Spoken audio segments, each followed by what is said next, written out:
Maricel, ilipat mo na ang mga gamit mo sa kwarto ng mga katulong. Dito na matutulog si Bianca simula ngayong gabi. Mas kailangan ng isang buntis ang komportabling kama, huwag ka nang maging madamot. Ang boses ni Eduardo ay parang hagupit ng malamig na hangin sa gitna ng init ng gabi. Hindi ito pakiusap. Hindi rin ito pagtatapat na may bahid ng hiya. Ito ay isang utos, malamig, matigas, at walang puwang para sa reklamo. Nanatiling nakatayo si Maricel sa gilid ng kanilang kama. Ang kamay niya ay nakahawak pa rin sa bagong labang kumot na balaksanan niyang ilatag. 20 taon. 20 taon niyang inalagaan ang silid na ito. Dito sila nangarap noong wala pa silang kahit na ano, kundi ang amoy ng galapong at usok ng kalan sa madaling araw. Pero ngayon, ang amoy na namamayani ay ang mamahaling pabango ni Bianca. Ang babaeng halos kasing edad lang ng anak nilang si Angela.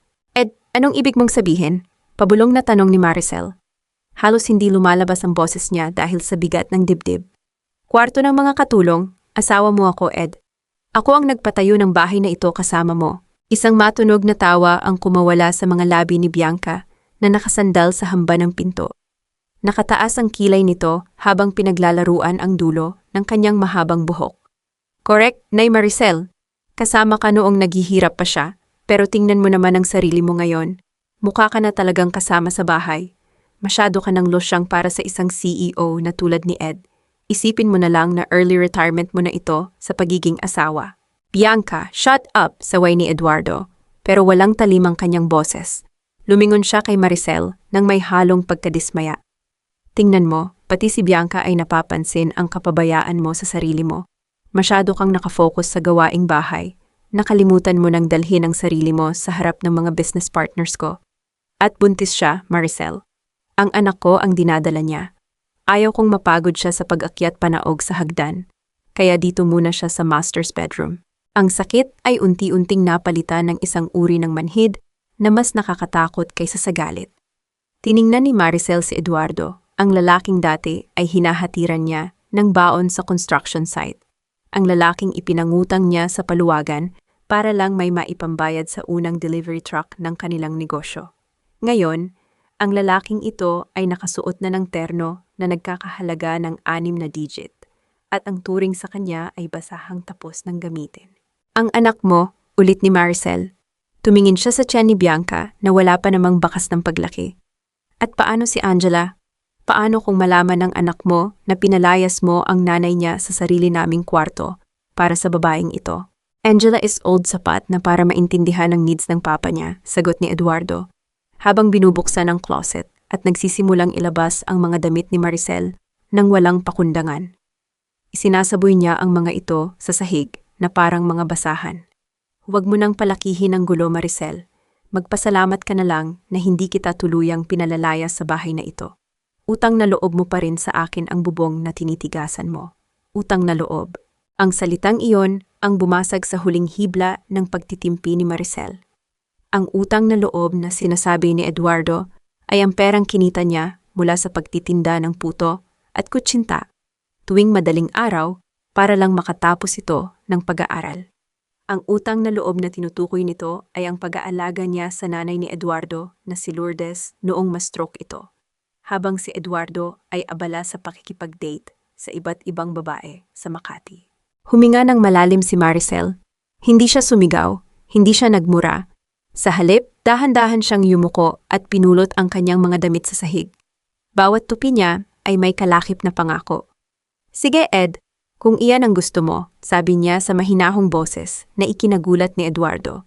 Mabuti naman at natauhan ka, wika ni Bianca habang papasok sa loob ng silid. Tinitingnan ang bawat sulok na parang siya na ang bagong reyna. Bilisan mo na riyan, Nay Maricel. Gusto ko nang humiga, sumasakit ang likod ko dahil sa baby. Naglakad si Maricel papunta sa isang maliit na cabinet sa gilid. Hindi niya pinansin ang mapanuyang titig ni Bianca. May kinuha siyang isang lumang kahon na gawa sa nara. Ito ang kahon kung saan niya itinago ang mga unang resibo ng kanilang negosyo, ang mga dokumento na hindi na binuklat ni Eduardo sa loob ng maraming taon. Dahil sa sobrang kumpiyansa. Anong gagawin mo sa basurang yan? Tanong ni Eduardo, nakakunot ang noo. Alaala lang ito ng panahong wala ka pa sa tuktok, Ed, sagot ni Maricel. Tumingin siya ng diretso sa mga mata ng asawa. Panahong ako pa ang kailangan mo para makahinga. Lumabas si Maricel ng silid-bit-bit ang kanyang mga gamit. Bawat hakbang niya palayo sa master's bedroom ay tila isang paglayas sa isang bilangguan. Pagdating niya sa maliit at madilim na kwarto sa likod ng kusina, inilapag niya ang kanyang mga damit sa manipis na kutsyon. Umupo siya sa gilid ng higaan at binuksan ang kanyang cellphone. May isang mensahe siyang natanggap mula kay Tess, ang kanyang matalik na kaibigan. Maricel, nakuha ko na ang listahan ng mga ari-arian na pilit itinatago ni Ed sa pangalan ng mga dummy companies ni Bianca. At totoo ang hinala natin, si Greg de la Cruz ang nasa likod ng lahat ng ito. Isang mapait na ngiti ang sumilay sa labi ni Maricel. Alam niyang iniisip ni Eduardo at Bianca na nanalo na sila. Akala nila ay sapat na ang itulak siya sa putikan para sumuko siya. Pero ang hindi nila alam, sa putikan nagsimula si Maricel. Doon siya natutong lumaban. Doon siya natutong maghintay. Kinuha ni Maricel ang kanyang lumang notebook kung saan nakalista ang lahat ng mga utang ng kumpanya na siya mismo ang nag-ayos noong nakaraang buwan. Alam niya ang bawat putas. Alam niya ang bawat kahinaan. Bago niya patayin ang ilaw, nag-type siya ng isang mensahe at isinend ito sa numero ni Bianca gamit ang isang hindi rehistradong SIM card. Ang perang ninanakaw mo sa kumpanya ay may bakas ng dugo. Siguraduhin mong hindi yan madadamay sa batang dinadala mo, kung totoo man yan. Sa kabilang silid, narinig ni Maricel ang malakas na tili ni Bianca. Napangiti siya. Alam niyang nagsisimula na ang takot sa puso ng babaeng umagaw sa kanyang pwesto. Humiga si Maricel sa matigas na kama ng mga katulong. Hindi siya umiyak. Sa halip, ipinikit niya ang kanyang mga mata at sinimulang buuin sa kanyang isip ang unang hakbang para bawiin ang lahat. Hindi lang ang kumpanya, hindi lang ang pera, kundi ang dangal na tinangka nilang apakan. Dahil ang isang Maricel Villanueva na natutong magtiis sa loob ng 20 taon ay ang parehong Maricel na sisira sa lahat ng itinayo ni Eduardo sa loob lang ng isang gabi. Ang sikat ng araw na tumatama sa maliit na bintana ng silid-imbakan ay hindi nagdala ng init, kundi isang paalala ng malupit na katotohanan. Maaga pa lang ay gising na si Maricel. Nakasanayan na ng kanyang katawan ang gumising bago tumilaok ang manok, ang mga tao ng pagluluto ng puto, para may maibenta sa palengke ay hindi basta-basta nabubura ng yaman. Lumabas siya ng kwarto at dumaan sa kusina. Nakita niya ang mga katulong na nagkakagulo. Hindi sila makatingin ng diretso sa kanya. May awa sa kanilang mga mata, at ang iba naman ay may halong takot. "Ma'am Maricel, ako na po riyan," mabilis na sabi ni Lusing, ang matagal na nilang kasambahay, nang makitang hinahawakan ni Maricel ang takure. "Hayaan mo na, Lusing. Sanay ako rito," sagot ni Maricel nang may tipid na ngiti. "Ipagtimpla mo na lang ng gatas ang biyenan ko. Siguraduhin mong hindi masyadong mainit." Habang nagtitimpla ng kape, narinig ni Maricel ang mabibigat na hakbang pababa ng hagdan. Hindi iyon ang marahang hakbang ni Eduardo. Iyon ay ang mayabang na paglakad ni Bianca, na ngayon ay suot ang isa sa mga mamahaling silk robe ni Maricel na kinuha nito sa master's bedroom. "Oh, look who's early," kantiyaw ni Bianca habang papunta sa refrigerator. Kinuha nito ang pitzel ng juice at uminom ng diretso mula roon. Isang bagay na hinding-hindi gagawin ni Maricel dahil sa turo ng kanyang mga magulang tungkol sa tamang asal. "Sana ay masarap ang tulog mo sa tabi ng mga sako ng bigas, Nay Maricel." Hindi sumagot si Maricel. Ipinagpatuloy niya ang pag-inom ng kape habang nakatingin sa labas ng bintana. Ang katahimikan niya ay tila mas lalong nagpagalit kay Bianca. Eksaktong bumaba si Eduardo, abala sa pag-aayos ng kanyang kurbata. Saglit siyang natigilan nang makita ang dalawang babae sa kusina, pero agad ding nag-iwas ng tingin kay Maricel. "Ed, babe, look," tawag ni Bianca, habang dinadamot ang isang picture frame mula sa gilid ng buffet table. Ito ang lumang litrato ni na Maricel at Eduardo noong ikinasal sila sa huwes. Itim at puti, kupas na, at nakalagay sa simpleng kahoy na frame. Masyado nang luma ito, hindi bagay sa modernong interior ng bahay natin. Pwede ko na bang itapon? Bago pa makasagot si Eduardo, sinadya ni Bianca na luwagan ang hawak. Ang kalansing ng nabasag na salamin ay umalingaw-ngaw sa buong kusina. Ang litrato ng kanilang simula ay nakahiga sa sahig, punit at tadtad ng bubog. "Oops, sorry, my bad," sabi ni Bianca nang may pekeng gulat. pero ang mga mata niya ay kumikislap sa tuwa habang nakatingin kay Maricel. Kumirot ang dibdib ni Maricel, pero nanatili siyang tahimik. Inaasahan niyang magagalit si Eduardo. Inaasahan niyang kahit paano ay ipagtatanggol nito ang tanging alaala ng kanilang kahapon. Pero ang narinig niya ay mas masakit pa sa tunog ng nabasag na salamin. Hayaan mo na, Bianca. Tama ka naman, kailangan na nating palitan ang mga lumang gamit dito. Lusing, linisin mo yan, malamig na utos ni Eduardo. Pero Sir Ed, ang litrato po, tangkang kontra ni Lusing. Linisin mo sabi, sigaw ni Eduardo bago hinalikan si Bianca sa noo. Aalis na ako. May board meeting kami tungkol sa bagong warehouse expansion. Bianca, siguraduhin mong makukuha mo ang mga pirma para sa mga kontrata mamaya. Nang makaalis si Eduardo, naiwan ang nakakalokong tawa ni Bianca. Lumapit ang babae kay Maricel at bumulong, "Wala ka ng halaga rito. Pati ang mga alaala mo, itatapon na sa basura." Hapon na nang magkaroon ng pagkakataon si Maricel, alam niyang umalis si Bianca para mag-spa. At ang mga katulong ay abala sa likod bahay. Dahan-dahan siyang pumasok sa home office ni Eduardo. Ito ang lugar kung saan halos lahat ng mahahalagang dokumento ng kumpanya ay nakatago. Noon, si Maricel ang nag-aayos ng lahat ng files dito. Alam niya ang password ng computer ni Eduardo dahil siya mismo ang nag-set noon, ang kaarawan ni Angela. Hindi iyon binago ni Eduardo dahil sa katamaran. Mabilis na isinaksak ni Maricel ang isang maliit na flash drive. Habang kinokopya ang mga huling transaksyon ng Villanueva Logistics, isang folder ang kumuha ng kanyang atensyon.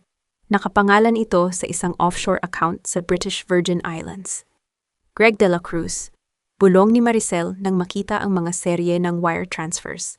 Milyon-milyong piso ang nawawala sa kumpanya at napupunta sa account na ito. Hindi lang ito simpleng pambabae ni Eduardo. Ito ay isang sistematikong pagnanakaw. Biglang narinig ni Maricel ang paghinto ng sasakyan sa labas. Mabilis niyang tinanggal ang flash drive at lumabas ng silid. Pero bago siya makalayo, narinig niya ang boses ni Bianca mula sa bukana ng pinto. Tila may kausap sa telepono. Nagkubli si Maricel sa likod ng malaking florera sa hallway. "Gee, don't worry," sabi ni Bianca. Ang boses ay wala ng bakas ng pagiging malambing, kundi puno ng talim at pagkagahaman. "Nakuha ko na ang tiwala ng matanda." Nilagdaanan ni Eduardo ang authority to manage para sa warehouse sa Cavite. Kapag nailipat na ang mga kargamento doon, madali na nating maidedeklara ang bankruptcy ng Villanueva Logistics.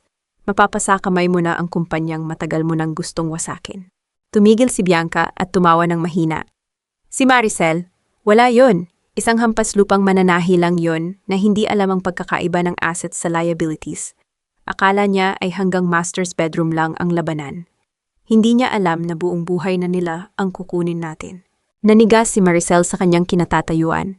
Hindi lang pala pamilya ang sinisira ng babaeng ito, kundi ang lahat ng pinaghirapan nila ni Eduardo sa loob ng 2 dekada. Gagamitin ni Bianca ang warehouse expansion para ubusin ang pondo at ipasa ang pagmamay-ari kay Greg de la Cruz. Nang makaakyat si Bianca sa itaas, lumabas si Maricel mula sa kanyang pinagtataguan. Ang kanyang mga kamay ay nanginginig, hindi dahil sa takot, kundi dahil sa galit na parang bulkang sasabog na. Tumingin siya sa basag na litrato na itinabi ni Lusing sa itaas ng ref. Kinuha niya ang punit na papel at maingat na itinupi ito. "Mali ka, Bianca," bulong ni Maricel sa hangin. "Alam ko ang pagkakaiba ng asset sa liability. At sa sandaling ito, ikaw ang pinakamalaking liability sa buhay ni Eduardo. At ako ang magdedeklara ng iyong pagkalugi." Pumunta si Maricel sa kanyang silid sa imbakan. Kinuha niya ang lumang telepono at tinawagan ng isang numero na matagal na niyang hindi nakakausap. "Attire Sofia Ramos, si Maricel ito, kailangan nating mag-usap. Handa na akong gamitin ang 42% na hindi kailanman nalaman ni Eduardo na nasa akin pa rin." Ngunit bago pa matapos ang tawag, biglang bumukas ang pinto ng kanyang silid. Nakatayo roon si Eduardo, madilim ang mukha at hawak-hawak ang flash drive na nakalimutang kunin ni Maricel mula sa lamesa ng opisina. "Anong ginagawa nito sa gamit mo, Maricel? Magnanakaw ka na rin ba ngayon?" Sigaw ni Eduardo, ang kanyang boses ay puno ng poot. Ang mga mata ni Eduardo ay nagliliyab sa galit. Ang ugat sa kanyang leeg ay tila puputok na habang iwinawagayway niya ang flash drive sa harap ng mukha ni Maricel. Ang maliit at masikip na kwarto ay tila lalong sumikip dahil sa puot na dala ng kanyang asawa. Magnanakaw, Eduardo. Ang boses ni Maricel ay mahinahon, pero may talim na hindi inaasahan ng lalaki. Dahan-dahan siyang tumayo mula sa kanyang higaan. Sa bahay na ito at sa kumpanyang ito, alam nating dalawa kung sino ang tunay na nagnanakaw. At hindi ako yon. Huwag mo akong baliktarin, sigaw ni Eduardo. Ang boses niya ay umalingaw-ngaw hanggang sa labas ng pasilyo. Anong balak mong gawin dito? Ibebenta mo ba ang mga trade secrets ko sa mga kalaban ko? Ganyan ka na ba kadesperada dahil pinalitan ka na sa pwesto mo? Eksaktong pumasok si Bianca na may bakas ng piking pag-aalala sa mukha. Humawak siya sa braso ni Eduardo, tila pinapakalma ang lalaki, pero ang totoo ay lalo lamang itong sinusulsulan. Babe, kalma lang. Baka masama sa baby ang stress, malambing na sabi ni Bianca. Bago lumingon kay Maricel nang may mapanuring mata. Nay Maricel, hindi ko akalaing magagawa mo ito. Alam kong masakit ang palitan, pero ang manira ng kumpanya, iyan ang kumpanyang nagpapakain sa atin, di ba? Isang mapait na tawa ang kumawala kay Maricel. Tiningnan niya ang dalawa, ang lalaking binuo niya mula sa kawalan, at ang babaeng tila anay na unti-unting kinakain ang pundasyon ng kanyang buhay. Ang kumpanyang nagpapakain sa atin, Bianca? O ang kumpanyang unti-unti ninyong nililinlang? Sagot ni Maricel. Tumingin siya ng diretso kay Eduardo. Ed, tiningnan mo ba ang mga transaksyon sa flash drive na yan? O masyado kang nabulag sa mga matatamis na salita kaya hindi mo na nakikita ang perang nawawala sa mga mata mo? Sapat na, kinuha ni Eduardo ang braso ni Maricel at pilit itong hinila palabas ng silid. Wala ka ng karapatang manatili rito kung magnanakaw ka rin lang sa kalsada ka na matulog. Ngunit bago pa sila makarating sa pintuan, isang malakas na kalabog ang narinig nila mula sa itaas. Kasunod ang isang impet na daing. Mama, sigaw ni Maricel. Nakalimutan niya ang galit. Mabilis siyang bumitaw kay Eduardo at tumakbo paakyat sa kwarto ng kanyang biyenan na si Lourdes. Nakita niya ang matanda na nakahiga sa sahig, namumutla at tila hindi makahinga ng maayos.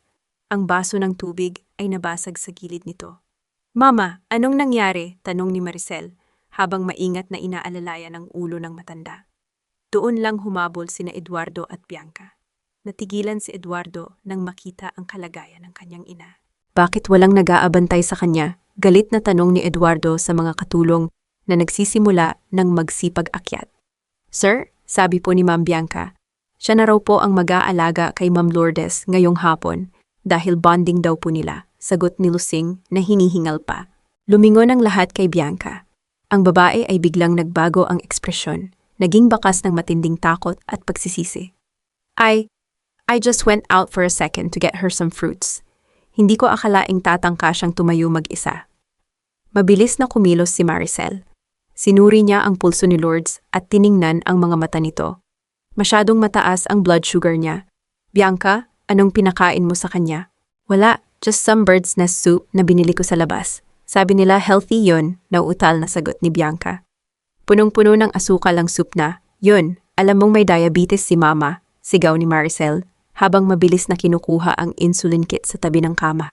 Sa gitna ng kaguluhan, habang abala si Eduardo sa pagtawag ng ambulansya, may napansin si Maricel. Isang maliit na botelya ang nahulog mula sa bulsa ng robe ni Bianca. Nang yumuko ito para magkunwaring tumulong. Mabilis itong pinulot ni Bianca, pero hindi sapat ang bilis niya para hindi makita ni Maricel ang label. Hindi iyon gamot para sa buntis. Iyon ay isang kilalang brand ng birth control pills. Isang matalim na tingin ang ipinukol ni Maricel kay Bianca. Ang babaeng ito ay hindi buntis. Isang malaking kasinungalingan ang lahat para lamang makuha ang master's bedroom at ang tiwala ni Eduardo. Nang dumating ang mga paramediko at isinakay si Lourdes sa ambulansya, pilit na sumama si Bianca para magmukhang maalaga sa harap ni Eduardo. Pero bago sila makalayo, hinawakan ni Maricel ang braso ni Bianca at bumulong sa paraang sila lang ang makakarinig. Alam ko ang sikreto mo, Bianca. Ang baby mo ay kasing peke ng pag-aalaga mo kay Mama. Isang pagkakamali pa at hinding-hindi ka na makakabalik sa bahay na ito. Namutla si Bianca. Ang kanyang labi ay nanginig sa takot. Pero bago siya makasagot, isinara na ni Maricel ang pinto ng ambulansya. Naiwan si Maricel sa hallway ng malaking bahay. Hawak pa rin niya ang flash drive na muli niyang nakuha mula sa bulsa ni Eduardo nang magkagulo kanina. Tumingin siya sa malayo, ang kanyang mukha ay tila isang estatwa ng determinasyon. Ang labanan ay hindi na lang tungkol sa kwarto o sa kumpanya. Ngayon, tungkol na ito sa buhay ni Lourdes at sa kaligtasan ng pamilyang pilit, winawasak ng isang mapagpanggap na anghel. Kinuha ni Maricel ang kanyang telepono at muling tinawagan si Attorney Sofia. Sofia, ituloy mo ang plano, pero huwag muna tayong aatake sa kumpanya. Gusto kong wasakin muna ang pundasyon ng kasinungalingan niya sa loob mismo ng bahay na ito. Mabigat ang hangin sa loob ng silid sa ospital. Tanging ang mahinang tunog ng heart monitor ang bumabasag sa katahimikan. Nakaupo si Maricel sa tabi ng kama ni Lourdes. Dahan-dahang hinahaplos ang kulubot na kamay ng kanyang biyenan. Sa labas ng pinto, naririnig niya ang pabulong na pagtatalo ni na Eduardo at Bianca. I told you, Ed, hindi ko sinasadya. I was just trying to be a good daughter-in-law, boses ni Bianca, na tila nagpipigil ng iyak. Alam ko, Bianca, stress lang ito. Masyadong marami ang nangyayari sa kumpanya, sagot ni Eduardo. Pumasok ang dalawa sa silid. Agad na lumapit si Bianca kay Lourdes at nagkunwaring nag-aayos ng kumot. Pero mabilis siyang napaatras nang dahan-dahang imulat ni Lourdes ang kanyang mga mata. Ang unang hinanap ng paningin ng matanda ay hindi si Eduardo kundi si Maricel. Maricel, mahinang tawag ni Lourdes. Nandito po ako, Mama. Magpahinga lang kayo, malambing na sagot ni Maricel. Tiningnan ni Lourdes si Eduardo nang may halong lungkot at pagkadismaya. Eduardo, ang asawa mo, huwag mong pababayaan. Nag-iwas ng tingin si Eduardo. Sa halip na sumagot, lumingon siya kay Maricel nang may matigas na mukha. Maricel, lumabas muna tayo, may kailangan tayong pag-usapan. Sa hallway ng ospital, malayo sa pandinig ng mga nurse, hinarap ni Eduardo si Maricel. Sa tabi niya ay nakatayo si Bianca, na ngayon ay tila nakabawi na ng kumpiyansa. May mga dokumentong kailangang pirmahan para sa warehouse expansion sa Cavite, diretsong sabi ni Eduardo. Dahil ikaw pa rin ang nakatala bilang co-owner ng ilang property na gagamiting collateral, kailangan ko ang pirma mo. At bakit ko gagawin yon, Ed? Tanong ni Maricel. Para mapabilis ang paglipat ng assets sa kumpanya ni Greg de la Cruz, natigilan si Eduardo. Ang kanyang mukha ay naging parang estatwa. Paano mo nalaman ang tungkol kay Greg? Hindi mahalaga kung paano ko nalaman. Ang mahalaga ay kung bakit mo ipinagkakatiwala ang lahat sa taong minsan nang nagtangkang sirain tayo, sagot ni Maricel. You don't understand business anymore, Maricel, sigaw ni Eduardo. Greg is offering a lifeline. Kung hindi tayo mag-e-expand, lalamunin tayo ng kompetisyon. Pirmahan mo na ang mga papel o mas lalong magiging mahirap ang buhay mo sa bahay na yan. Ed, babe, let me handle this, singit ni Bianca. Humakbang siya palapit kay Maricel, ang kanyang boses ay puno ng lason. Nay Maricel, isipin mo na lang ang kapakanan ni Mama Lourdes, ang bill sa ospital, ang gamot, lahat yan ay manggagaling sa kumpanya. Kung babagsak ang Villanueva Logistics, paano na siya? Tinitigan ni Maricel si Bianca. Naalala niya ang botelya ng pills na nakita niya kanina. Masyado kang nag-aalala sa kumpanya, Bianca. Bakit hindi mo pagtuunan ng pansin ang baby mo?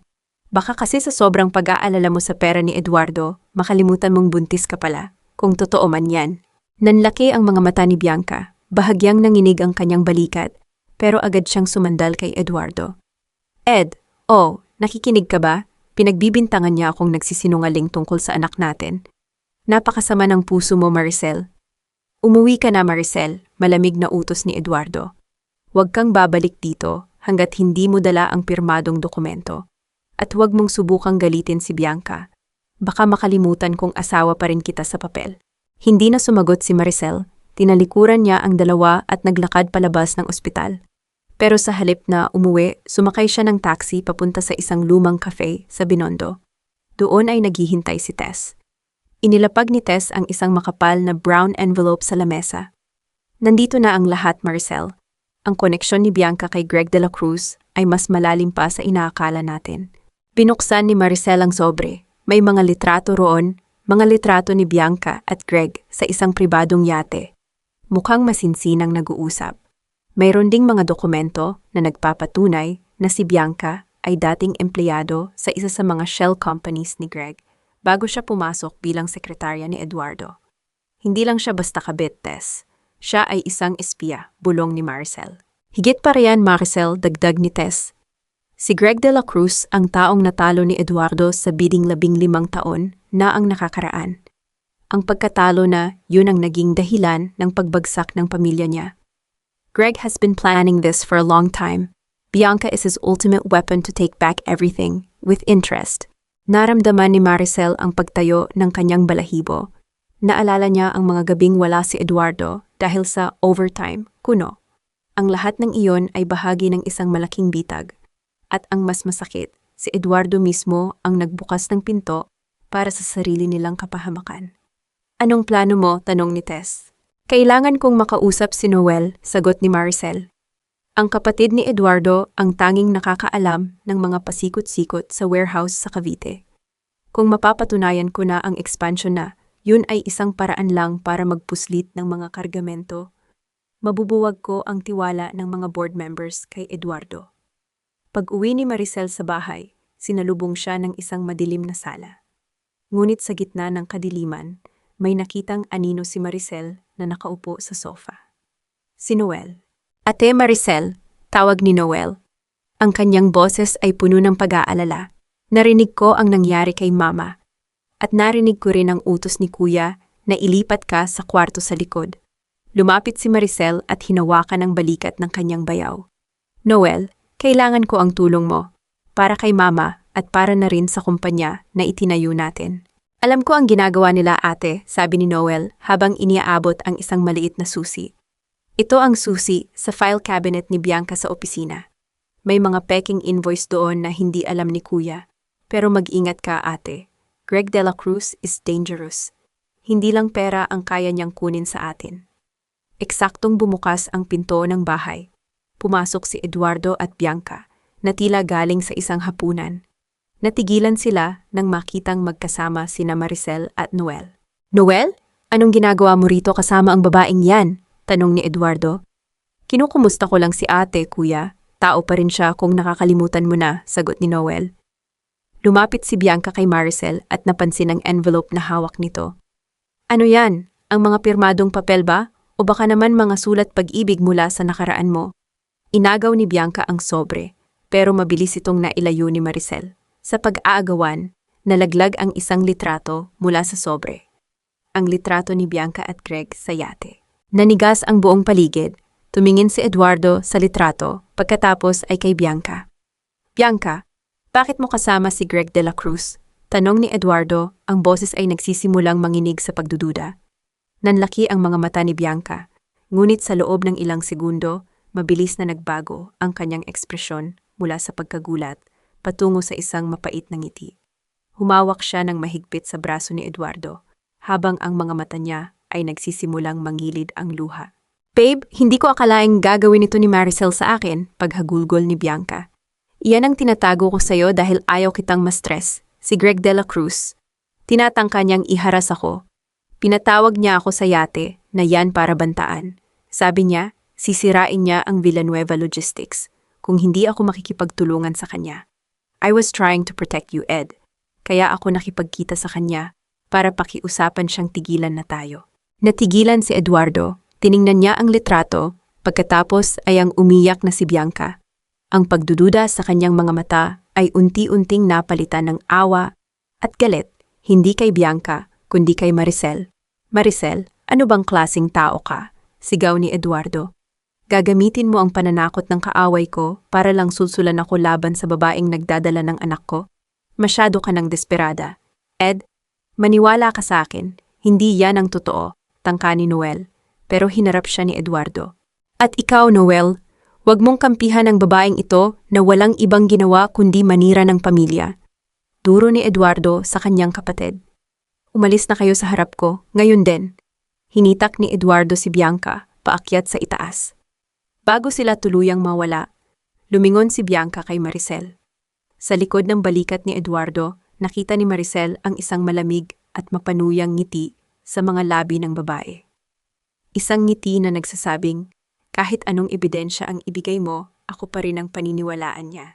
Naiwan sina Maricel at Noel sa sala, tahimik ang buong bahay, Tanging ang mabigat na hininga ni Noel ang naririnig. Ate, pasensya ka na. Masyadong nabulag si kuya, mahinang sabi ni Noel. Hindi sapat ang litrato, Noel, sagot ni Maricel. Ang kanyang boses ay kalmado na parang dagat bago ang bagyo. Kailangan natin ng mas matibay na pruweba. Ang mga dokumentong sinasabi mo sa opisina, kailangan ko silang makuha ngayong gabi. Madaling araw na nang dahan-dahang lumabas si Maricel mula sa kanyang kwarto sa likod. Gamit ang susing ibinigay ni Noel, pumasok siya sa home office. Ang bawat yabag niya ay tila kulog sa kanyang pandinig dahil sa kaba. Mabilis niyang binuksan ang file cabinet ni Bianca. Doon, sa ilalim ng mga makukulay na folders, nakita niya ang isang itim na binder.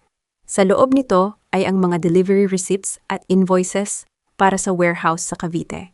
Napansin ni Maricel ang mga pirma, hindi ito pirma ni Eduardo, kundi isang pekeng gaya-gaya na halos hindi mapansin kung hindi mo susuriin ng maigi.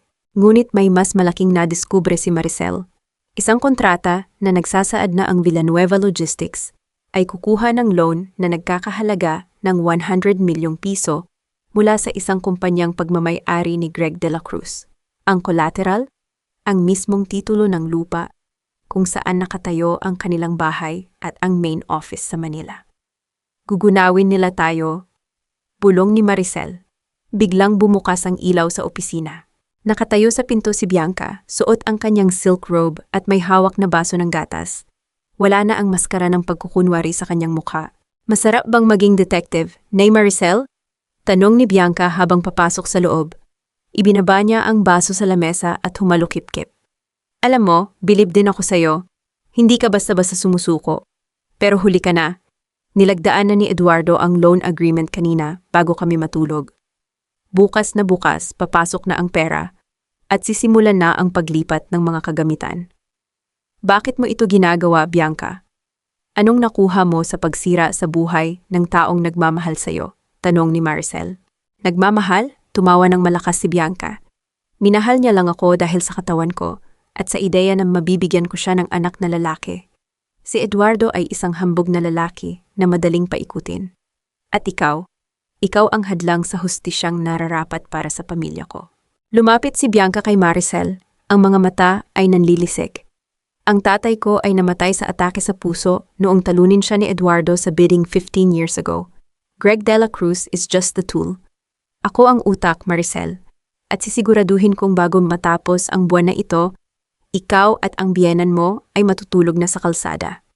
Hindi ako papayag, matigas na sabi ni Maricel. Talaga, lumapit palalo si Bianca at biglang hinawakan ang sariling tiyan. Paano kung sabihin ko kay Eduardo na tinangka mo akong itulak sa hagdan kanina habang kinukuha mo ang mga papel na yan? Sino kaya ang paniniwalaan niya? Ang magnanakaw na asawa o ang buntis na biktima? Bago pa makasagot si Maricel, biglang kinuha ni Bianca ang baso ng gatas at sadyang ibinuhos ito sa sarili. Pagkatapos ay itinapon ang baso sa sahig para mabasag. Nagsimula siyang sumigaw ng napakalakas. Eduardo, tulong! Si Maricel!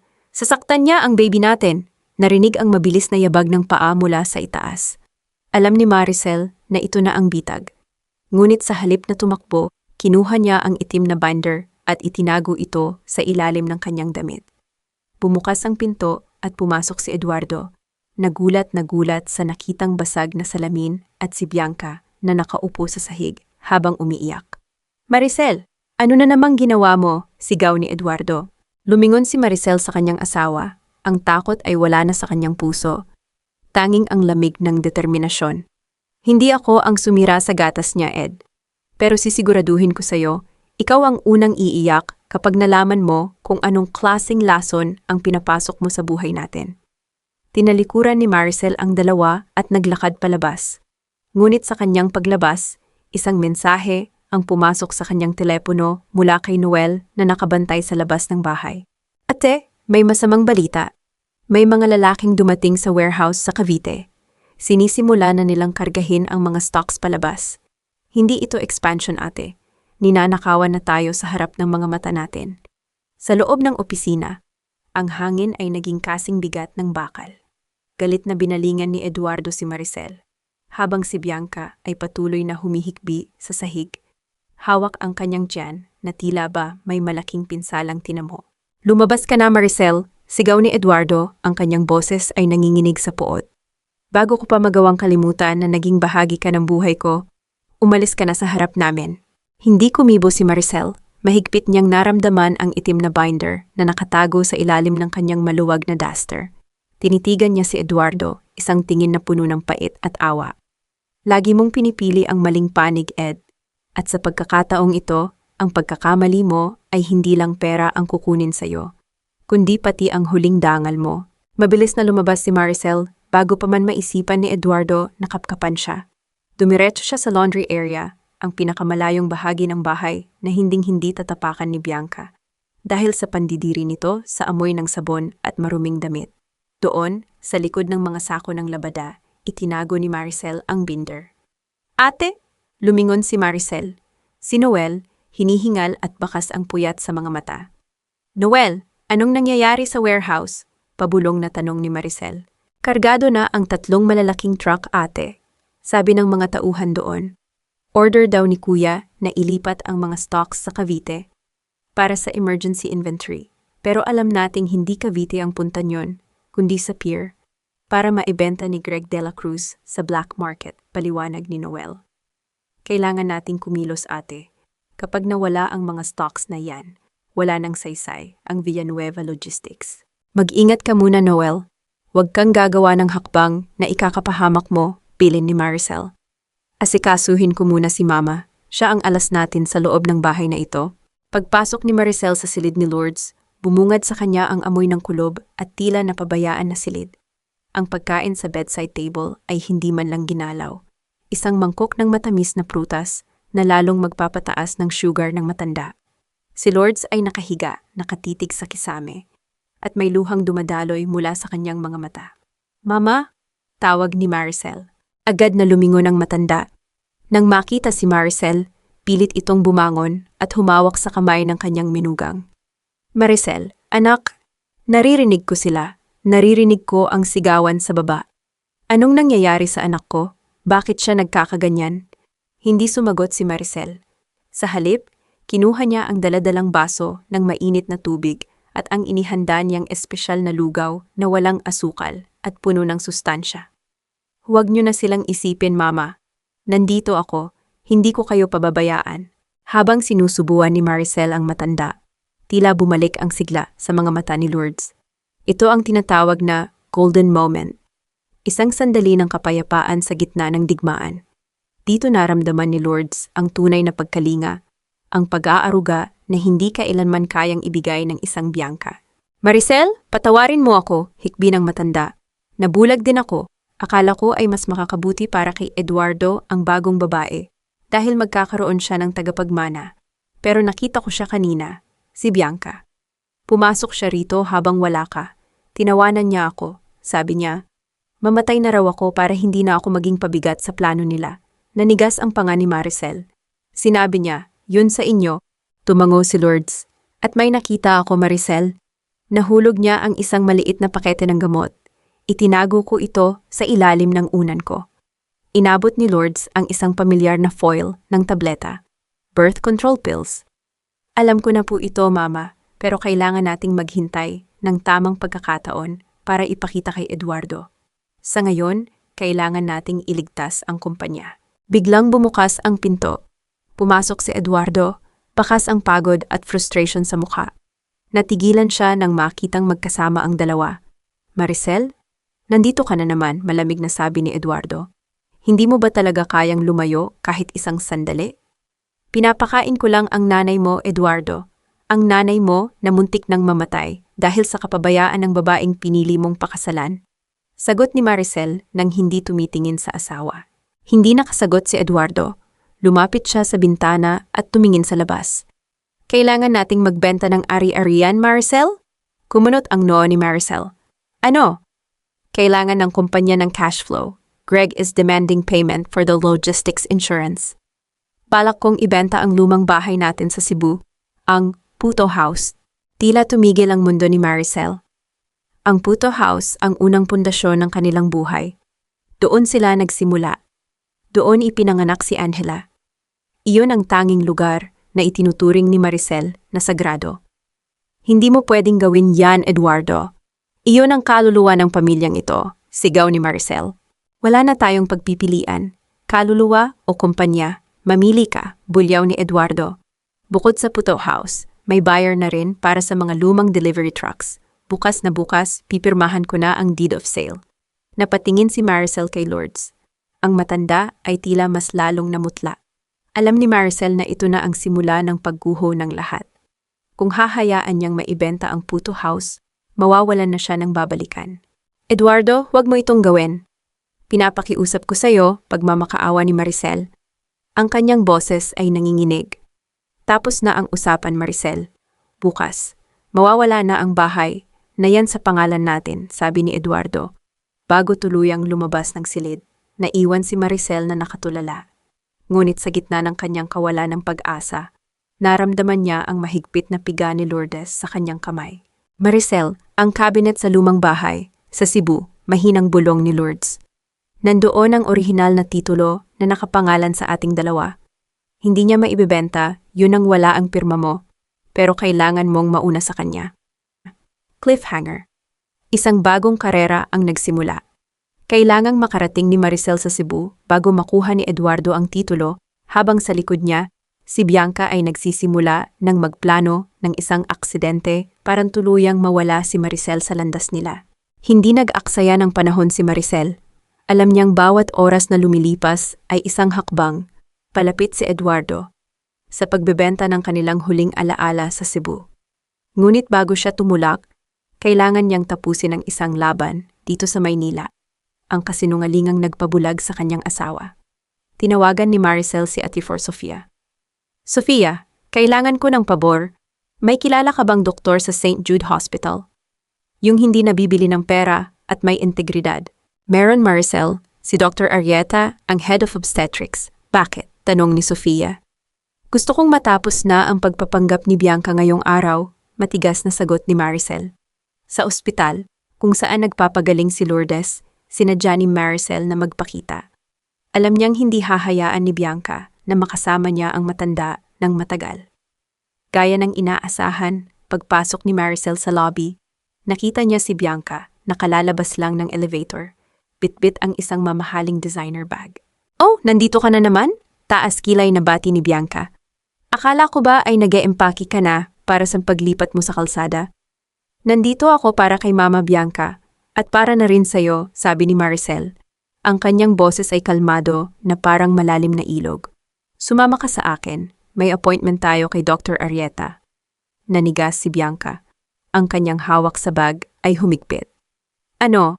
Bakit ako sasama sa'yo? May sarili akong OBGYN. Si Dr. Santos, yung pinsan ng kaibigan mo na binabayaran niyo ni Greg de la Cruz para sa Peking medical records, diretsong sabi ni Maricel. Huwag na tayong maglokohan, Bianca. Alam ko ang tungkol sa birth control pills mo. Alam ko na walang baby. Kung gusto mong hindi kita hiyain sa harap ni Eduardo ngayon din, sasama ka sa akin sa taas. Namutla si Bianca. Tumingin siya sa paligid, naghahanap ng takas. Pero nakita niya si Noel na nakatayo malapit sa exit, nakabantay. Wala siyang pagpipilian. Sa loob ng opisina ni Dr. Arieta, ang tensyon ay halos mahahawakan na. Pumasok din si Eduardo na tinawagan ni Maricel para sa isang urgent family matter. Anong ginagawa natin dito, Maricel? Sabi mo ay tungkol kay Mama ang pag-uusapan natin, iritadong tanong ni Eduardo. Tungkol ito sa pamilya natin, Ed. Sa katotohanan, sabi ni Maricel. Lumingon siya kay Dr. Arieta. Doc, maaari niyo po bang suriin si Bianca? Sinasabi niya na siya ay 3 buwang buntis. Bakit kailangang dito? We have our own doctor, reklamo ni Eduardo. Pero tiningnan siya ni Dr. Arieta nang may autoridad.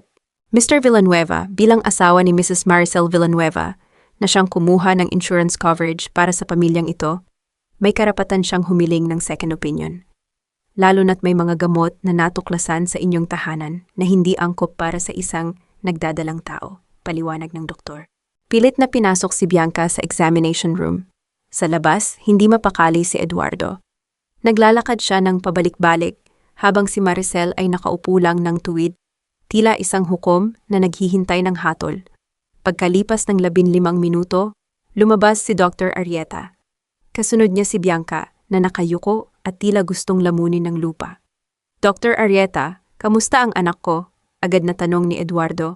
Huminga ng malalim ang doktor at inabot ang isang folder.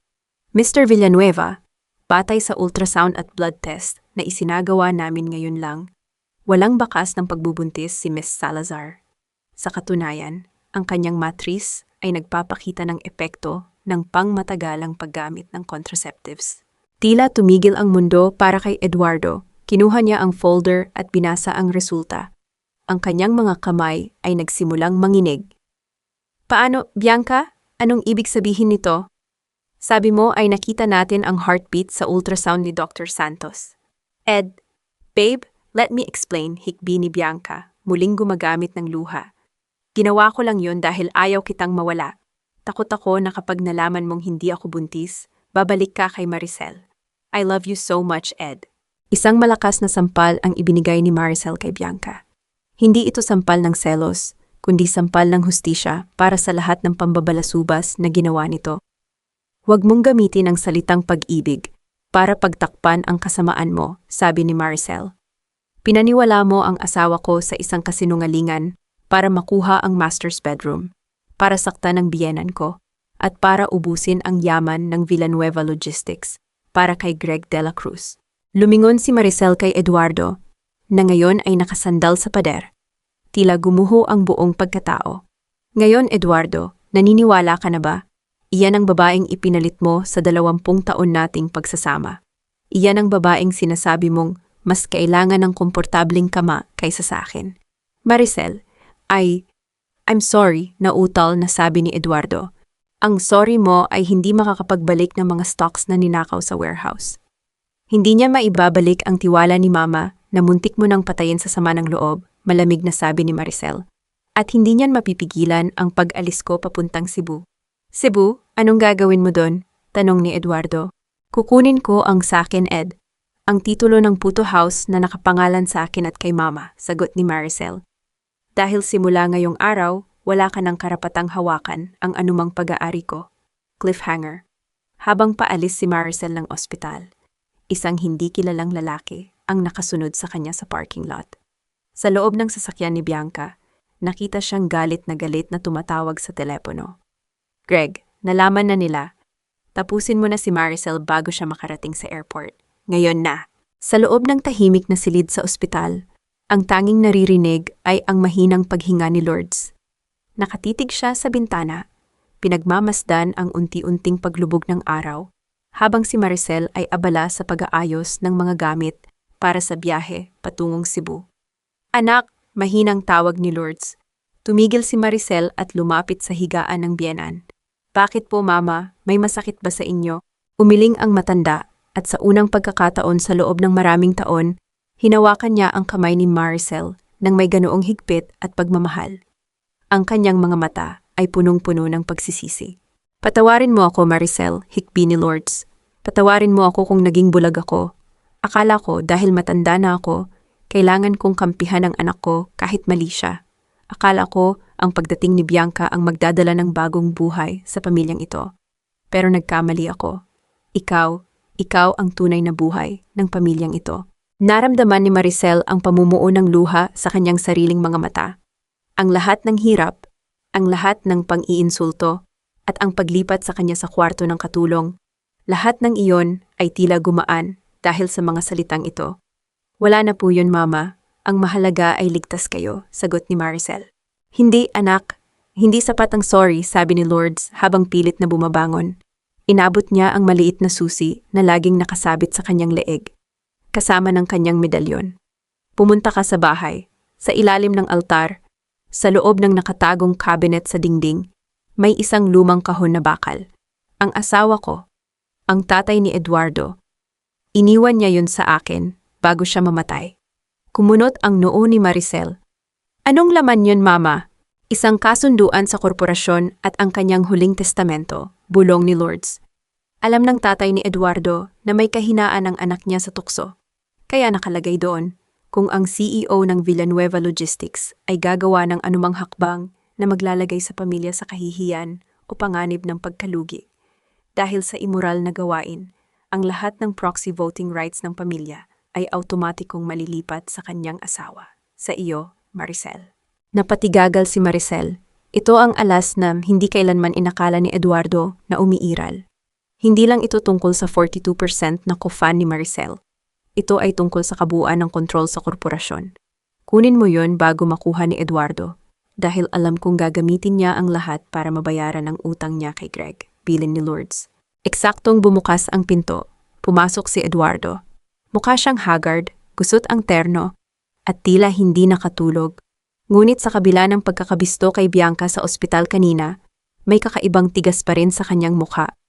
Mama, kailangan mong pirmahan ito, sabi ni Eduardo. Hindi man lang binabati si Maricel. Inilapag niya ang mga dokumento para sa pagbebenta ng Puto House sa Cebu. Kailangan ko ng pondo. Greg is threatening to freeze our accounts. Eduardo, narinig mo ba ang sarili mo? Galit na sabi ni Lourdes. Kabibisto lang ng babae mo. At ngayon, ang bahay pa natin ang ibibenta mo. Wala na akong choice, ma. Kapag hindi ko nabayaran si Greg, makukulong ako. Bulyaw ni Eduardo, lumingon siya kay Maricel. At ikaw, Maricel, huwag mo nang isipin na mananalo ka. Itutuloy ko ang gala sa susunod na linggo. Iaanunsyo ko ang engagement namin ni Bianca. Buntis man siya o hindi, kailangan ko ang koneksyon niya kay Greg para maisalba ang kumpanya. Napanganga si Maricel sa kawalan ng hiya ng asawa. Gagamitin mo pa rin si Bianca pagkatapos kanyang lukohin? Business is business, Maricel.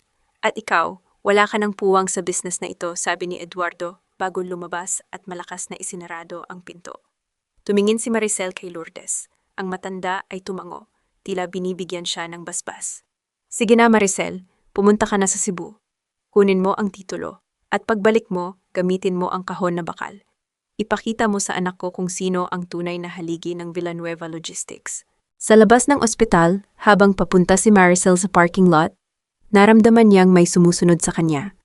Isang itim na van ang biglang humarang sa kanyang dadaanan. Bumukas ang pinto at lumabas ang dalawang lalaking nakabonet. Bago pa man makasigaw si Maricel, narinig niya ang boses ni Bianca mula sa loob ng van. Akala mo ba ay ganun lang kadali ang lahat? Nay Maricel, kung hindi makuha sa ultrasound, kukunin ko sa dahas. Greg, kunin niyo ang bag niya. Nandoon ang susi ng bahay. Ngunit bago pa makalapit ang mga lalaki, isang mabilis na sasakyan ang humarurot at tumigil sa tabi ni Maricel. Si Noel. Ate, sakay, sigaw ni Noel. Mabilis na nakasakay si Maricel at bago pa man makakilos ang mga tauhan ni Greg, mabilis na silang nakalayo. Ate, kailangang makarating tayo sa Cebu ngayong gabi rin, sabi ni Noel, habang mabilis na nagmamaneho. Nakabook na ang flight mo. Ako na ang bahala rito sa Maynila. Bantayan mo ang titulo dahil iyon ang huling hininga ng Villanueva Logistics. Cliffhanger, habang nasa loob ng eroplano, binuksan ni Maricel ang kanyang bag at nakita ang isang sulat na isiningit ni Lourdes bago siya umalis. Sa loob niyon ay may nakasulat na isang pangalan at address sa Cebu. Isang tao mula sa nakaraan na siyang makakatulong sa kanya para makuha ang titulo sa loob ng Puto House bago dumating ang mga tauhan ni Greg. Ang simoy ng hangin sa Cebu ay may halong amoy ng dagat at sariwang galapong, isang pamilyar na amoy na nagpabalik kay Maricel sa panahong wala pa siyang suot na mamahaling alahas, kundi ang dungis ng uling at tamis ng tagumpay sa bawat bilao ng puto na naibebenta niya. Nakatayo siya sa harap ng Puto House. Ang pintuan ay lumana, ang pintura ay nagbabakbak, pero para kay Maricel, ito ang tunay niyang palasyo.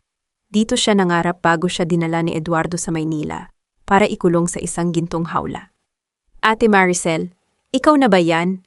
Isang matandang lalaki ang lumabas mula sa katabing bahay. Si Mang Tino, ang matagal ng katiwala ng Puto House at ang taong binanggit ni Lourdes sa kanyang sulat. Mang Tino, kamusta po kayo? Bati ni Maricel. Mabuti anak, pero bakit ka na parito ng madaling araw? May mga lalaking dumating dito kahapon. Tinitingnan ng paligid. Sabi nila ay ibebenta na raw ang lupang ito. May pag-aalalang sabi ng matanda. Huwag kayong mag-alala, Mang Tino.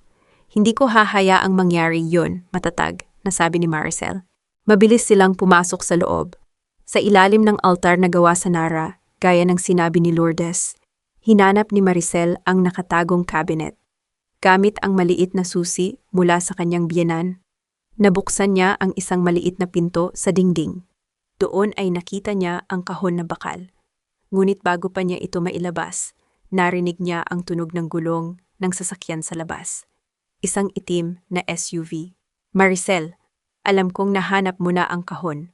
Ang boses na iyon ay hindi kay Eduardo, kay Greg de la Cruz. Nagulat si Maricel. Paano nalaman ni Greg ang tungkol sa kahon? Lumabas siya ng bahay, mahigpit na yakap ang bakal na kahon.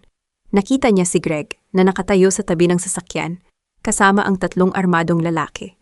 Ibigay mo sa akin ang kahon na yan, Maricel. At baka hayaan ko pa kayong mabuhay ni Eduardo, sabi ni Greg, nang may malamig na ngiti. Ano bang pakay mo, Greg? Bakit mo gustong wasakin ang pamilya namin? Sigaw ni Maricel.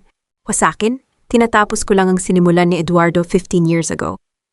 Bulyaw ni Greg, ang kanyang mukha ay namula sa galit. Ang tatay ko, ang kumpanya namin. Kinuha ni Eduardo ang lahat sa pamamagitan ng pandaraya sa bidding. Ang tatay ko ay nagpakamatay dahil sa hiya. Kaya ngayon, kukunin ko ang lahat sa inyo, ang kumpanya, ang bahay, at ang huling alaala nyo. Hindi pandaraya ang ginawa ni Eduardo, Greg. Mas maganda lang ang serbisyo namin, depensa ni Maricel. Talaga? Tingnan mo ang loob ng kahon na yan, Maricel. Baka doon mo malaman ang tunay na dumi ng asawa mo, tawa ni Greg. Bago pa makalapit ang mga tauhan ni Greg, biglang may bumusina ng malakas mula sa kabilang kalsada. Isang patrol car ng pulis. Si Noel ay hindi lang pala nag-asikaso sa Maynila. Tinawagan din niya ang mga kaibigan niyang pulis sa Cebu. Greg, aalis na kami o itutuloy natin ito sa presinto? Boses ni Noel mula sa loob ng patrol car. Dahil sa takot na mahuli, mabilis na sumakay si Greg sa kanyang sasakyan at humarurot palayo. Hindi pa tayo tapos, Maricel. Magkita tayo sa gala. Nakahinga ng maluwag si Maricel. Sa loob ng patrol car, binuksan niya ang kahon sa harap ni Noel.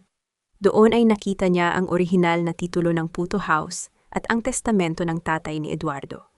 Pero sa ilalim ng mga papel, may isang lumang ledger, isang tala-arawan ng mga transaksyon noong unang taon ng Villanueva Logistics. Binasa ni Maricel ang isang pahina at halos tumigil ang kanyang paghinga. Noel, totoo ang sinabi ni Greg, bulong ni Maricel.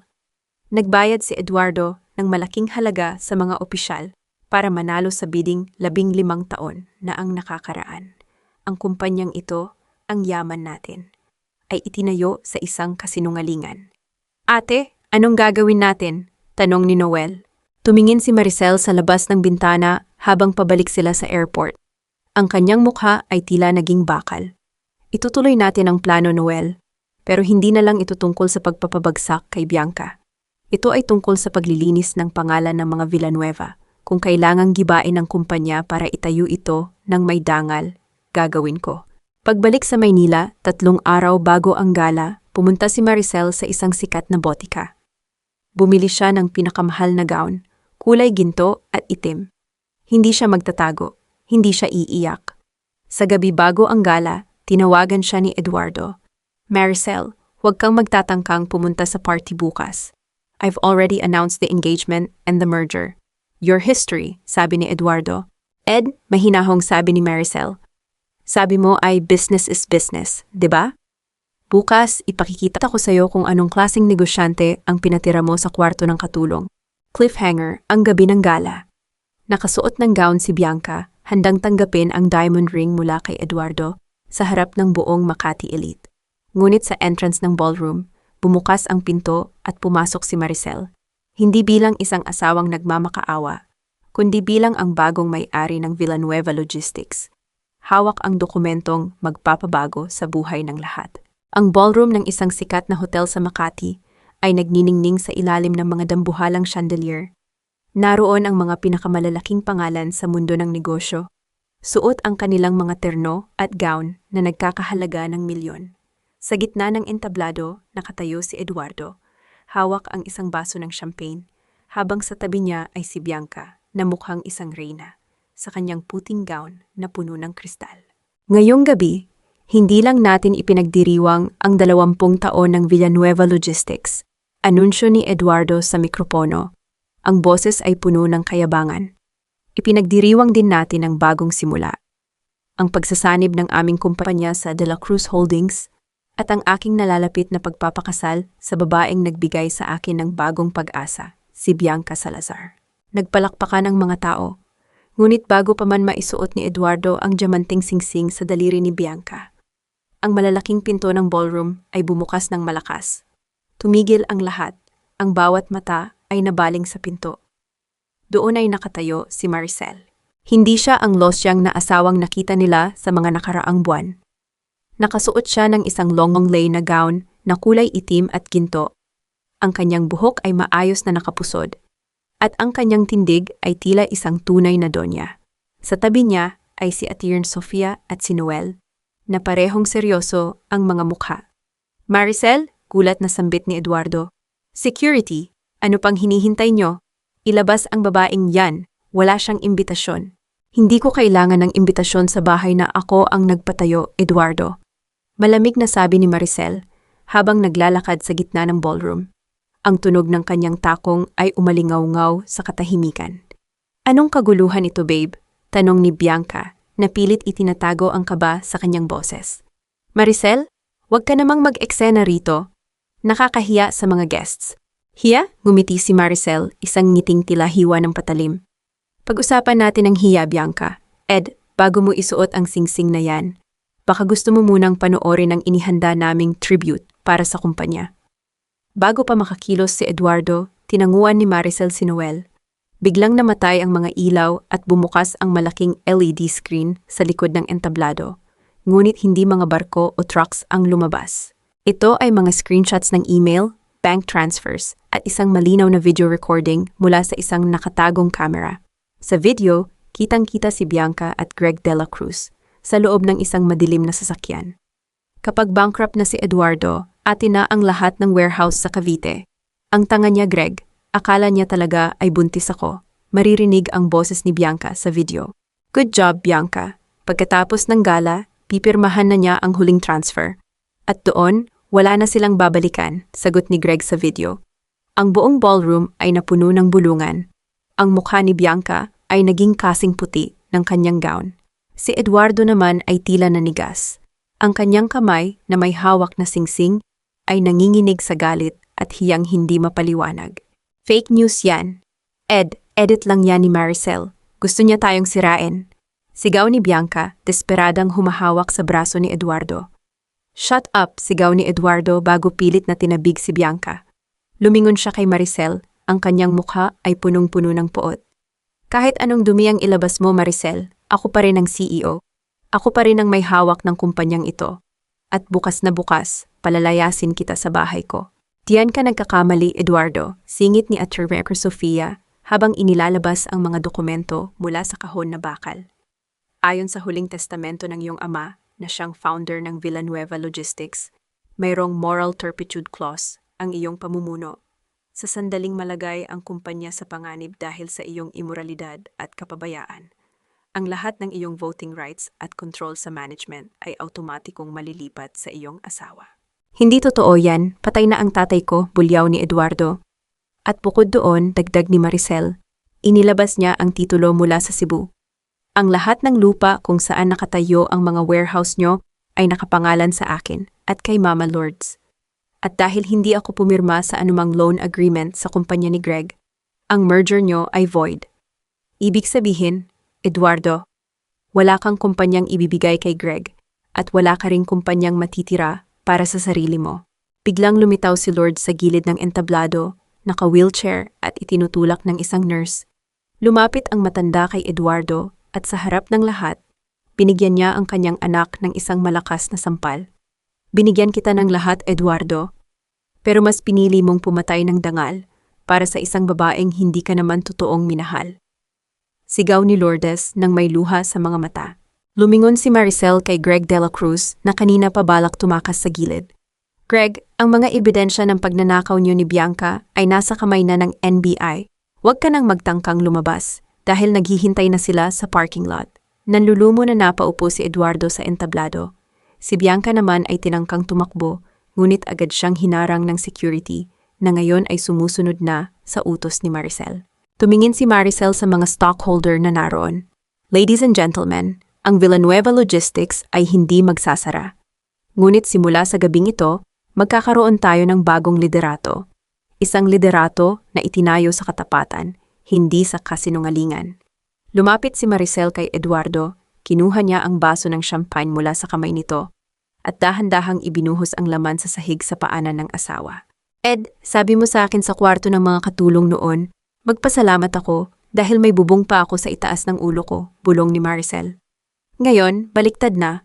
Magpasalamat ka kung hayaan pa kitang matulog sa labas ng gate ng kumpanyang kinuha ko na sa iyo, ang katahimikan sa loob ng ballroom pagkatapos ng pagsabog ng katotohanan ay mas nakakabingi kaysa sa anumang sigaw. Ang mga flash ng kamera mula sa mga inimbitahang media ay walang tigil sa pagtama sa mukha ni na Eduardo at Bianca. Hindi na bilang mga bituin ng gabi, kundi bilang mga sentro ng isang malaking iskandalo na yayanig sa buong bansa. Greg, gawin mo ang paraan. Sabihin mo sa kanila na hindi totoo ito. Hysterical na sigaw ni Bianca habang hinihila ang braso ni Greg de la Cruz. Ngunit ang malamig na mga mata ni Greg ay hindi man lang tumingin sa kanya. Tinabig niya ang kamay ni Bianca nang may matinding pandidiri. Huwag mo akong idamay sa dumi mo, Bianca. Ikaw ang nag-imbento ng lahat ng ito. Isang hamak na sekretarya ka lang na nangarap maging reyna. Anong sabi mo? Ikaw ang nag-utos sa akin? Sigaw ni Bianca. Ngunit huli na ang lahat. Pumasok ang mga tauhan ng NBI sa loob ng ballroom. Ang tunog ng mga posas na sumasara sa mga kamay ni Bianca at Greg ay tila musika sa pandinig ni Maricel. Ito ang tunog ng hustisyang 20 taon niyang hinintay.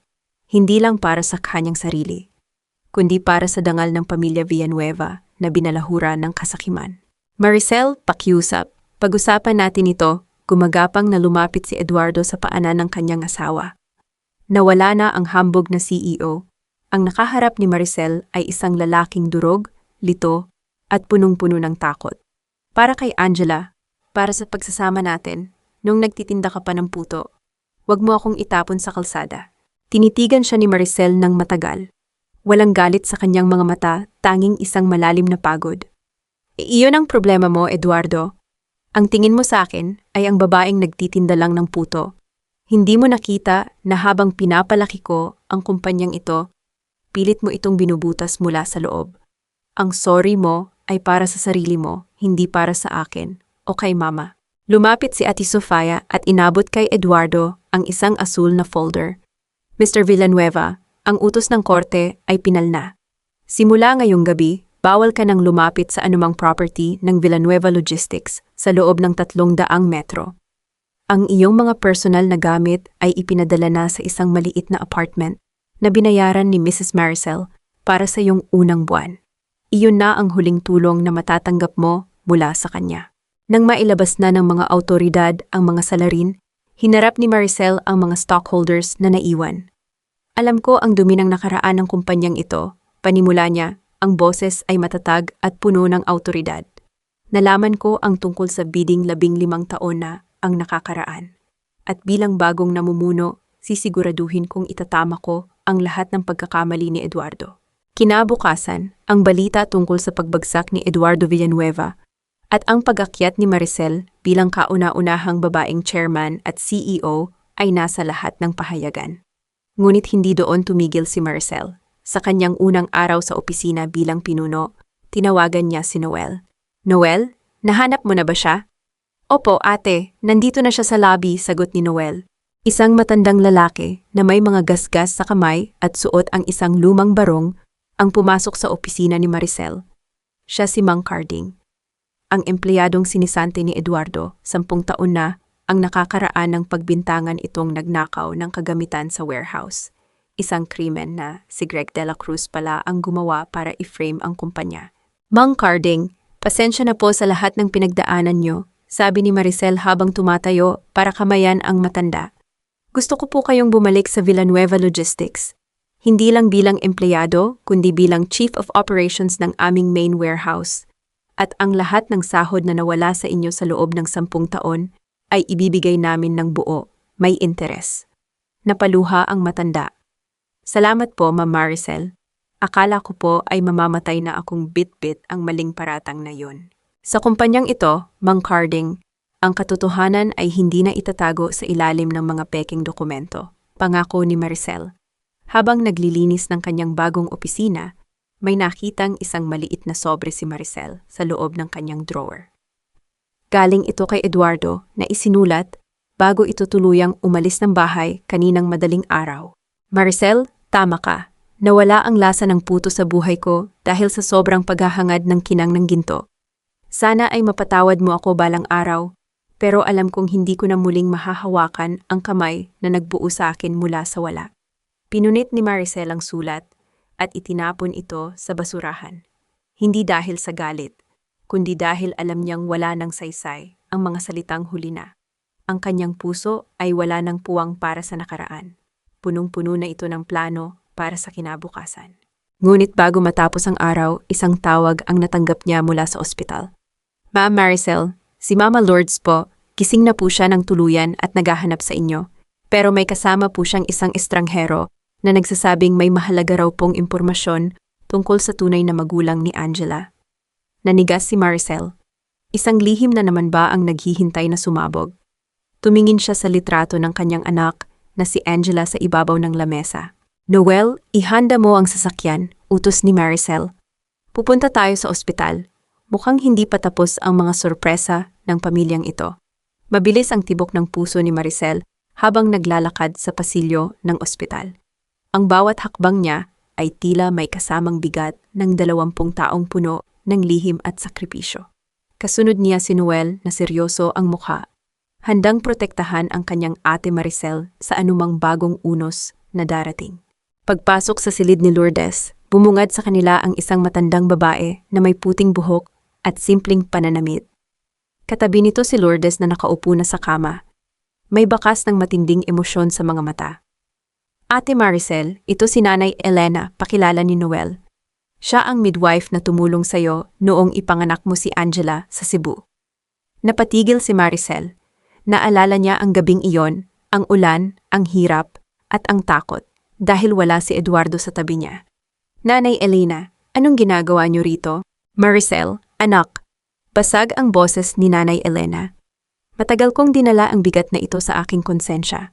Noong gabing isinilang mo si Angela, may utos si Eduardo. Dahil hirap ang bata at kailangan ng mamahaling gamutan, sinabihan niya ako na huwag nang ipilit na isalba ang bata. Sabi niya, pabayaan na lang dahil babae naman at hindi magiging tagapagmana ng kumpanya. Napahawak si Maricel sa gilid ng mesa. Nanlalamig ang kanyang buong pagkatao. Ano? Pinabayaan niyang mamatay ang sarili niyang anak? Opo, pagpapatuloy ni Elena. Pero hindi ako nakinig. Si Ma'am Lourdes ang palihim na nagbayad ng lahat ng bill sa ospital, gamit ang kanyang mga alahas. Sinabihan kami ni Eduardo na huwag itong sasabihin sa'yo. Gusto niyang maniwala ka na ang pera ng kumpanya ang nagligtas kay Angela para magkaroon ka ng utang na loob sa kanya habang buhay. Lumingon si Maricel kay Lourdes. Ang matanda ay humahagulgol na ngayon. Patawarin mo ako, Maricel. Natakot ako kay Eduardo noon. Ginamit niya ang buhay ng anak mo para ikulong ka sa kanyang mga kamay. Ginamit niya ang pagiging ina mo para maging alipin ka ng Villanueva Logistics. Isang matalim na pait ang naramdaman ni Maricel. Ang lahat ng pasasalamat niya kay Eduardo sa loob ng maraming taon, ang bawat pagyuko niya dahil sa akalang utang niya rito ang buhay ni Angela. Lahat ng iyon ay isang malaking panlilinlang. Ang tunay na nagligtas kay Angela ay ang sarili niyang biyenan at ang sarili niyang swerte, hindi ang kabutihang loob ng kanyang asawa. Diyos ko, bulong ni Maricel. Lahat ng sakripisyo ko, itinayo niya sa isang kasinungalingan. Lumapit si Maricel sa bintana at tumingin sa labas. Sa kalsada, nakita niya ang mga taong abala sa kanilang buhay. Napagtanto niya na ang pinakamalaking pagkakamali niya ay hindi ang pagtitiwala, kundi ang pag-aakalang wala siyang kakayahang tumayo ng mag-isa. Lumipas ang 3 buwan. Ang Villanueva Logistics ay muling nagniningning, ngunit sa ilalim na ng bagong pangalan, Maricel's Heritage Transport. Hindi na ito kumpanyang itinayo sa dugo ng pandaraya, kundi sa dangal ng bawat manggagawa. Ang mga warehouse sa Cavite ay naging sentro na ng pagsasanay para sa mga kababaihang gustong magsimula ng sariling negosyo. Sa loob ng isang maliit na sari-sari store sa malayo at liblib na probinsya, isang lalaki ang nakaupo sa sulok. May hawak na baso ng murang alak, si Eduardo. Ang kanyang buhok ay gulo-gulo, ang kanyang damit ay luma at kupas. Nakatitig-tig siya sa isang maliit na telebisyon na nakasabit sa dingding ng tindahan. Sa balita, nakita niya ang isang long lay na babae, si Maricel. Katabi nito ang kanilang anak na si Angela na ngayon ay nagtapos na ng kolehiyo ng may karangalan. Si Maricel ay tumatanggap ng award bilang Businesswoman of the Year. Nanay Maricel, ano po ang sikreto ng inyong tagumpay pagkatapos ng lahat ng bagyong dumaan? Tanong ng reporter sa screen. Ngumiti si Maricel, ang ngiting puno ng kapayapaan at tunay na kapangyarihan. Hindi ko pinili ang maghiganti sa mga taong sumira sa akin. Pinili kong buuin ang sarili ko mula sa mga pirasong iniwan nila. Hindi paghihiganti ang pinili ko, pinili kong mahalin muli ang sarili ko. Pinatay ng tindera ang TV. Hay nako, ang galing talaga ng babaeng yan. Biruin mo, galing lang sa pagtitinda ng puto, pero ngayon ay reyna na ng industriya. Iyan ang tunay na pamilya, hindi yung mga mapagpanggap. Napayo ko si Eduardo. Isang luha ang pumatak mula sa kanyang mata patungo sa kanyang baso. Naalala niya ang lasa ng puto na inihahanda ni Maricel noong sila ay nagsisimula pa lamang. Ang lasa ng tunay na pagmamahal na kanyang sinayang para sa kinang ng huwad na ginto. Samantala, sa harap ng Puto House sa Cebu na ngayon ay isa na ring museum at charity kitchen. Nakatayo sina Maricel, Angela, Noel, at ang naka-wheelchair na si Lourdes. Mama, ang ganda po ng lahat, sabi ni Angela habang yakap ang kanyang ina. Dahil ito sa'yo, anak, dahil sa atin, sagot ni Maricel. Huminga ng malalim si Maricel, nilalasap ang sariwang hangin ng Cebu. Wala na ang takot, wala na ang dumi ng nakaraan. Sa wakas, ang reyna ay hindi na kailangan ng hari para mamuno. Ang kanyang korona ay gawa sa sarili niyang pagsisikap at ang kanyang trono ay ang pagmamahal ng mga taong tunay na nagpapahalaga sa kanya. Naglakad sila papasok sa bahay, magkakahawak kamay, habang ang araw ay dahan-dahang lumulubog. Nagiiwan ng kulay ginto sa langit, isang tanda ng isang bagong umaga na puno ng pag-asa at kalayaan.